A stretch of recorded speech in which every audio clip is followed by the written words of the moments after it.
कुछ वक्त पहले तक काराकाट में ऐसा कुछ नहीं था जो किसी का ध्यान खींचता। यहाँ से एनडीए के कट्टावर नेता उपेंद्र कुशवाहा मैदान पर उतरे थे। गठबंधन के तहत कुशवाहा की पार्टी राष्ट्रीय लोक मोर्चा को एक सीट मिली थी। उनके सामने थे भकपा माले के राजाराम। लेकिन खलबली मची जब भाजपा के आसनसोल से तय प्रत्याशी और पावर स्टार के नाम से मशहूर पवन सिंह पार्टी से बगावत कर दी। पहले तो यह बात सामने आई कि उन्होंने एक गीत में बंगला महिलाओं के बारे में अशोभनीय टिप्पणी की है, इसलिए उनका विरोध हो रहा है। बहरहाल उन्होंने खुद ही आसनसोल से मैदान छोड़ दिया और कहा कि वे आरा या पास की सीट काराकाट से चुनाव लड़ना चाहते हैं। तब तक आरा पर भाजपा के आरके सिंह और काराकाट से उपेंद्र कुशवाहा का नाम तय हो चुका था। पवन सिंह ने हार नहीं मानी और निर्दलीय पर्चा भर दिया। बस यहीं से काराकाट का मुकाबला दिलचस्प हो गया। आपको बता दें, पहले लगा कि पवन सिंह कुछ समय बाद मैदान से हट जाएंगे, पर ऐसा नहीं हुआ। उल्टे उन्होंने अपनी मां प्रतिमा देवी का भी निर्दलीय पर्चा भरवा दिया। हालांकि बाद में उन्होंने नाम वापस ले लिया।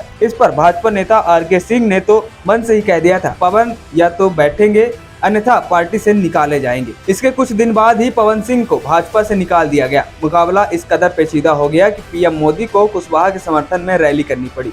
कुशवाहा ने यहां तक कह दिया कि पवन को लालू प्रसाद यादव ने उन्हें नुकसान पहुंचाने के लिए खड़ा किया है। आपको बता दें, 16 लाख से अधिक मतदाताओं वाला क्षेत्र धान की खेती के लिए प्रसिद्ध है। यहाँ 400 राइस मिल है। लालू प्रसाद यादव ने रेल मंत्री रहते यहाँ रेल वैगन मरम्मत कारखाने की घोषणा की, पर कुछ काम नहीं हो पाया। पिछले 4 साल में कुछ राइस मिल और सीमेंट फैक्ट्री लगी, जिसमें रोजगार मिला, पर हाल बुरा ही रहा।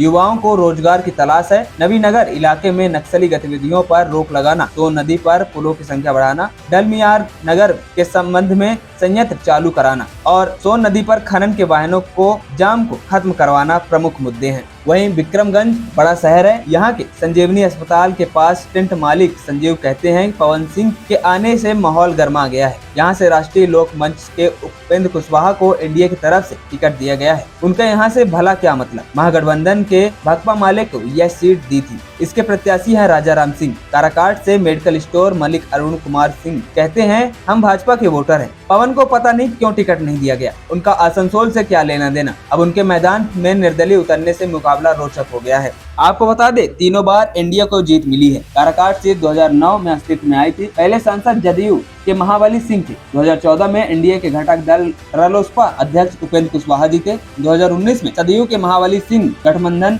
से लड़ रहे उपेंद्र कुशवाहा को हरा दिया था। वहीं जाति समीकरण की बात करें तो पवन सिंह की सबसे बड़ी ताकत उनका राजपूत होना। हालांकि यह कुशवाहा बहुल सीट है। कुशवाहा राजपूत और यादव समुदाय के 2-2 लाख मतदाता हैं। 1.5 लाख मुस्लिम मतदाता हैं। दरअसल अगड़ी जाति के वोट कुशवाहा और पवन सिंह में बटेंगे तो इसका सीधा फायदा महागठबंधन प्रत्याशी को होगा। एएनपी टाइम्स की रिपोर्ट।